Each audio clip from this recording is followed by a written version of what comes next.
Hi friends, welcome to my channel Cloud TV. In this channel I basically upload technology videos on Hadoop ecosystem and big data components. Okay, so in this video I'm going to explain about Spark DataFrame APIs examples. Okay, so I'm going to use PySpark. Okay, before going to the subject, let me minimize the recording window. Okay, so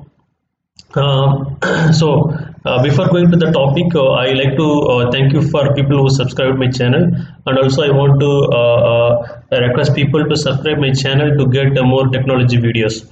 Okay, let us go to the subject. So what I am going to explain you to is today is DataFrame APIs. Okay, we have DataFrame, lot of APIs in the DataFrame, so that you can do a lot of calculation with simply calling the functions. Okay, so in that way we can do a lot of processing on your data which is sitting on the DataFrame. Okay, so from the data we load from the file. Okay, so we can get the data in the data frame, then we can do a lot of computation on that. Okay, so to load the data into data frame, okay, there are two ways, at least to broadly classify. Okay, one is programmatically you can create a data frame. Okay, another one is using any data source where any data source API you can actually get the data, being a flat file or any RDBMS source or any other source. Okay, so you can get the data and make the data frame. Okay, so I'm going to tell you two ways. One is creating a data frame programmatically. Okay, that data frame I'm going to use it for join operation. Okay, another way is to load a data from a CSV file into data frame. Okay, that data frame I'm going to use it for some of the selection operation and aggregation operation and other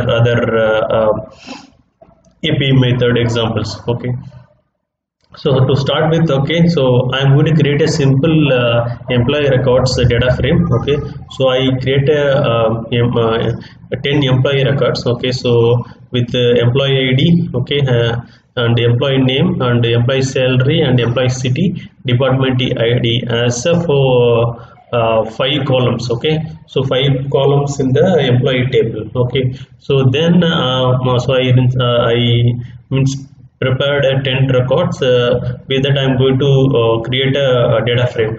Okay, so in so Spark is a Spark session object. Okay, the Spark variable is called object of Spark session. So it has a method called create data frame. Okay, for that create data frame you can pass a list of dictionary. Okay, what we provide is a dictionary. Okay, dictionary has key value pair, so the key is the column and value is the value of that column. Okay, so we prepared 10 dictionary and we put it in the list called employee list. Okay, which has 10 employee records. Okay, that using that you can create a data frame which is employee underscore df. So if you want to see the records from employee underscore df data frame, I'll just run this. Okay, so it is running, so it is going to show 2 records from that. So it has department, so this column is it not ordered properly, so we can do how we can order the columns using the select API. Okay, so basically it has employee ID 1 to 10 and employee names, employee salary, city and department. Okay, so another data frame which I prepared is department data frame. Okay, it's a simple data frame. Okay, it has 5 departments. Okay, so I have 5 departments. So basically I used 4 departments in the employee record. So if you look at here, we'll see in the tabular format so that it's easy to understand. Okay, so for 5 departments in the department data frame. Okay, so next thing what I'm going to do is, this is using programmatically. Then I told you they have to order your column. So if you see this example, okay, so when I say DataFrame.show, I printed only if records. The example, I print 10 records, all the records. Okay, I want to print all the records. Let me run this. So basically, I am using a Zephyrin for to practice this DataFrame API. Okay, so you can use any editor you want to use it. Okay, so basically it is showing the 10 records, but it says department ID, employee city, employee ID, then followed by employee name and salary. So I want to see it in the order, like employee ID, name, salary, followed by city and department ID. So okay, to do that, you can actually have a list of column in a list. Okay, or you can directly hardcode here. So instead of that, you can actually create a list with the column which the order in which you want to display the data frame rows. Okay, for example, I want to register 5 rows. Okay, so I just given the column and the order I want to list. So if I do run this, so basically it will just go and select the columns in the data frame based on this order. So employee ID, name, salary, city, and like that. So you can use the select API with the column specified. Okay, so another way is using the data source API. So we saw this example in the another video. If you want to refer, you can go and refer, or same thing we have done here today. So basically in I think a scoop example. Okay, so we loaded transactional detail data into different date buckets. Okay, different date directories. Okay, so we loaded all the transaction done it on the different e-commerce data for the specific date into SDFS specific data date folder. Okay, so that folder is this folder is this on this location. So user Hadoop data e-commerce, this is HDFS location. So I am viewing in the U browser. Okay, so one of the component in Hadoop ecosystem. Okay, then basically this U browser comes by default with CDH distribution. So this location only we written all this 3 dates transaction data. So I took 20th May data. Okay, so if you look at here, I took 20th May, I slash given star. So whatever the file, CSV file inside the directory, I think I have one file only. Let me check. Yeah, one CSV file. Okay, which has 1000 rows. Okay, so I just loaded that. So how I loaded is using the data source API. So Spark again Spark session object dot read option I given. I want to get the header also. So I given address to because the file has header and infer schema. So basically I'm not preparing the schema. If I know the column name and schema, I can do it, but in this case I just given it very simple. So I want to data source API to infer the schema, means it will automatically go and check the values and it decide the type of the data frame column, whether it is a string or it is a double or it is a date time or timestamp kind of thing. This is the integer column things. So using this API, okay, .csv. So if you give these two options and followed by .csv and path of your SDFS location. If you give this, you will get the that records. So it will go and read the SDFS location ending with 20th May 2019, and it will fetch all the records from that. Okay, so if you want to see the schema of the data frame, let me do DataFrame.print schema. Yes. Okay, let me run this. So basically it inferred transaction ID as integer and amount as a double and date time as a timestamp and remaining all columns as a string column. Okay, that is the advantage the data source API gives.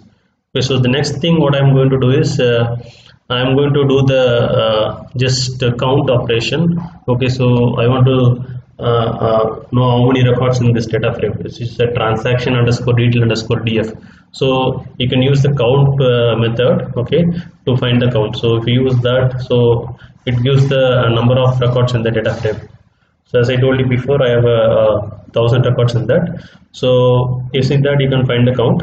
and then you can actually do the filter operation. Say example, this transaction data, I told it's across the globe, so it has various countries transaction data. So if you want to specifically take specific country transaction data, you can apply a function called filter. Okay, so basically it is like a where condition in SQL query. Okay, so if people who are familiar with SQL, it's like where condition, where you provide the condition. Like here you need to give dot DataFrame dot filter, and then you followed by you give the filters like transaction country name equal to India. So it will fetch only the Indian transaction. People who made a transaction from India, those transaction will come. Okay, so this is the way you use the filter. So if you want to use multiple condition, you can just give the operation, and operation you can use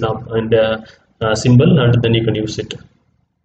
Okay, then what we are going to do is we are going to create a new column. Okay, so basically what you in DataFrame you do is you create a lot of computation, right? So sometimes you may need to create additional column in the DataFrame. So that time either you create a static value for your column, or you derived some value from the existing column. Okay, so example, if we have a so here we have a transaction data as a single column. Say example, we have the order quantity, like transaction quantity and unit price. Then using two column you can derive the transaction amount, right? Just multiply with the quantity with the unit price. So if you want to do that, you need to use the API method called with columns. So basically I'm going to create with column, means it is going to create a new column. So what I'm, for simplicity's sake, I just took the card type column, which is like master data, visa and Mastro, and I want to make it that it is in first letter is only uppercase, the remaining all the characters are smaller case. Okay, so lower case. So I want to convert everything into uppercase. Then I want to store it in the new column called transaction card type underscore up. So this is syntax. You just provide the new column name and followed by the expression you need to do. Okay, so if I run this, so what it is doing is it's taking the MasterCard and converting it to uppercase. Visa card type is Visa, change it to uppercase, like that. So using this way, you can actually use the with column method. You can create a new column in the data frame. Okay. So next thing, what I'm going to do is, so it's a default or a very frequent operation we do on data frame or on SQL query, which is aggregation. Okay, right? So when you want to do aggregate, you do a lot of things, like you can do count, you can do sum, you can find average, you can find mean, those kind of operation you do. So to do that, generally we use the group by on particular column in the data frame or in the table in SQL world. Okay, so we need to provide it.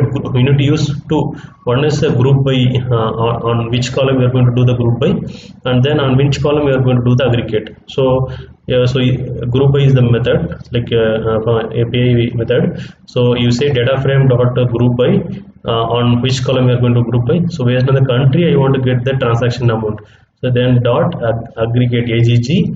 Then in the inside that function call, you provide the dictionary, what operation you want to do, whether you want to do count or sum or average kind of thing, on which column. So if you provide this, it will give the sum of transaction for each country. So Singapore is around 19,314. And France is 24,538. These are the just some of the transaction amount. It will show you. It shows here. Okay. So again, if you want to do other operation like count operation, you can just say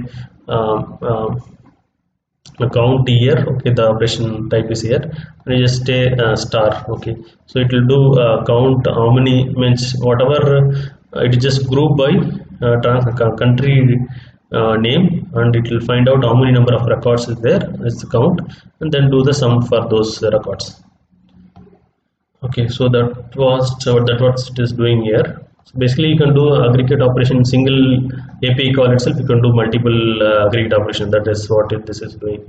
Okay, then another thing is like here you actually what to do is here you get the column as like something like sum of transaction amount, right? Suppose if you want to give I don't want this column name as like this. I want to give say transaction amount underscore sum, something like that. You want to give alias for that. So then for that what you can do is you can just say same DataFrame.group by the column which we are going to group by, then aggregate of whatever the operation you want to do, then dot to df and give the alias name like transaction. First is the transaction country name, anyway that's same, and next one is the transaction amount underscore sum, and the next is the records count, something like that I'm giving.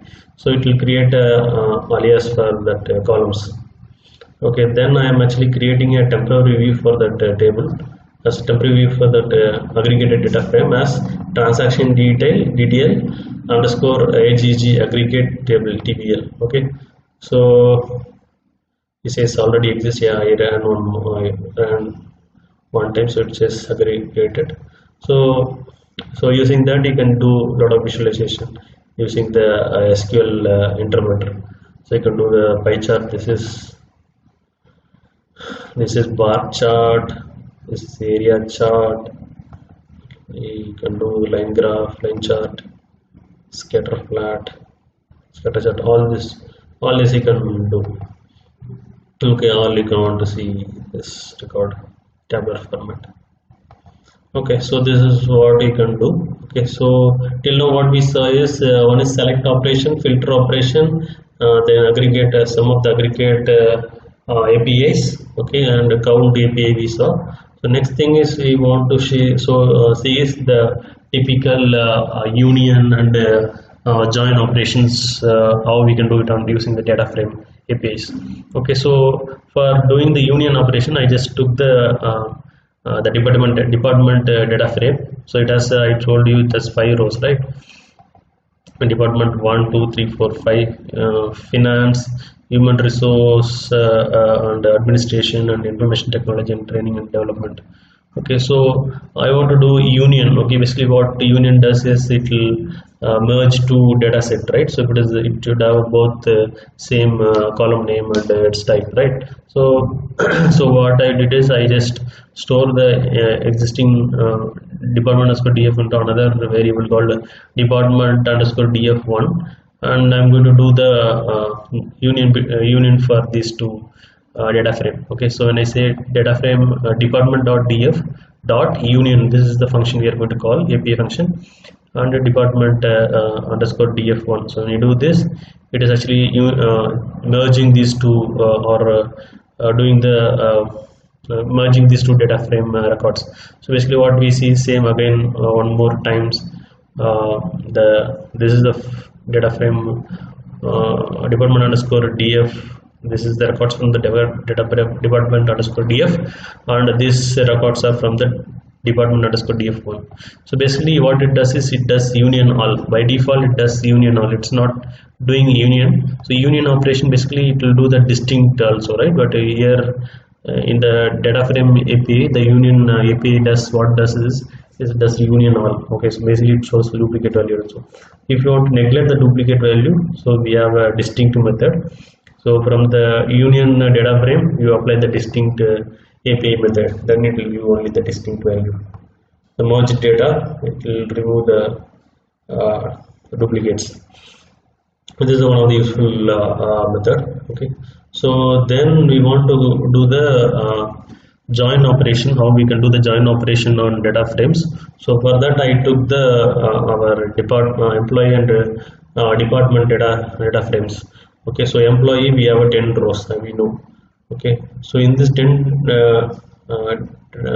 rows, okay, so basically this 8 rows has department IDs which is existing in the department data frame, but these two records, these two departments are not created in the department data frame. Okay, for actually to just to visualize all different kind of join, like inner join, outer joins types, I just created data set like that. Okay, for understanding the example easily, I created like this. Okay, so in the department also, so I told you before, so we created 5 department, only 4 only used in the employee data set. Okay, so first thing is I want to do the inner join. Okay, so to do the inner join, okay, so basically you can just simply say DataFrame 1, which is employee table dot join of DataFrame 2, which is the department, and you give the condition, the join condition column, which is the department ID in the both data set. Okay, and select, you can just put star also. If you put star, actually both department as department ID, you may get the ambiguous column issue. So I just only selected department ID, name, salary, city, and department sorry, employee ID. This is department ID and department name. Okay, so basically it will give only 8 rows because there is a 2 records which is having a department ID which is not there in the department data set. Okay, so another way to do the inner join is using the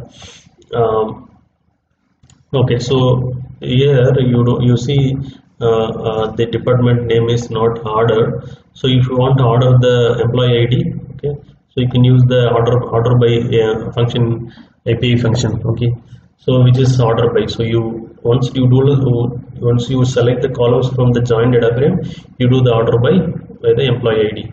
Okay, so that you will get the ordered value.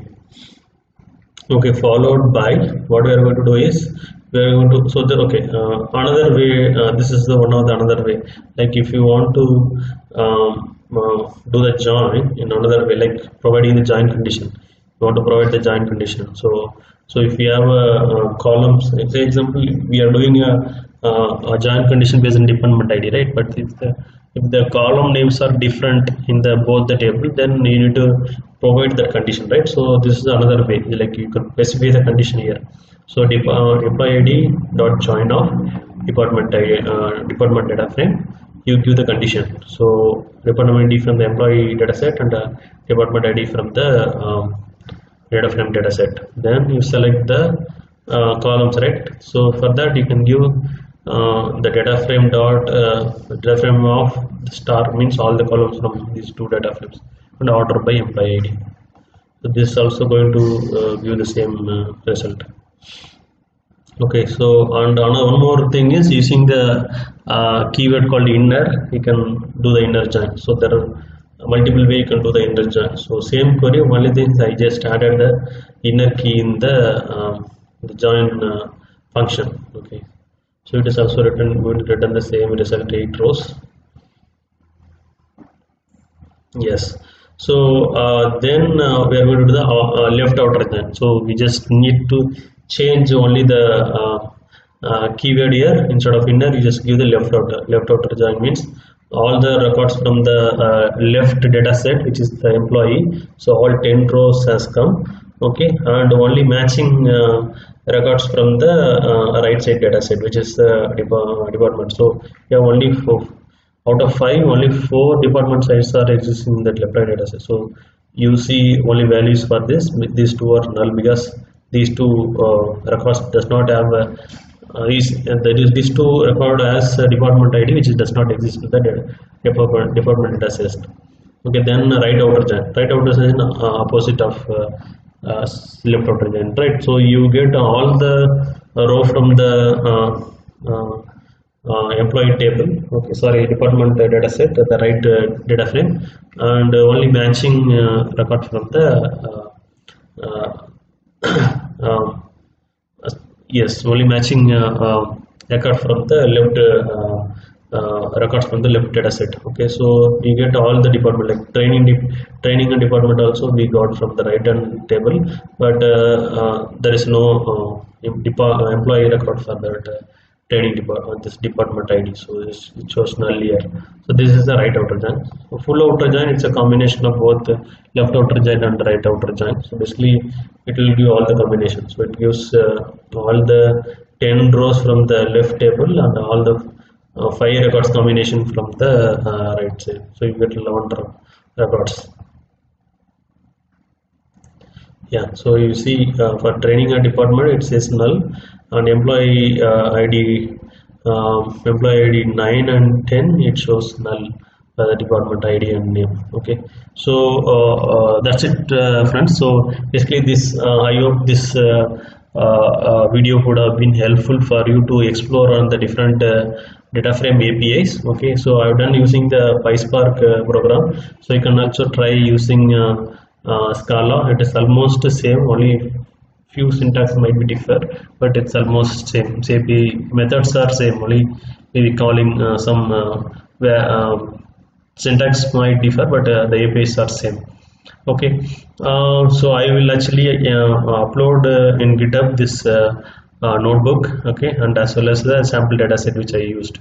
Okay, so thank you very much, friends. Please subscribe to my channel to get more technology video, and thank you so much for all your support and encouragement. Actually last 2 days I was not doing any video basically. So whenever I see the number of subscribers like asking me when is the next video, so I get encouragement and to do the next videos. Thank you so much. Please subscribe to my channel.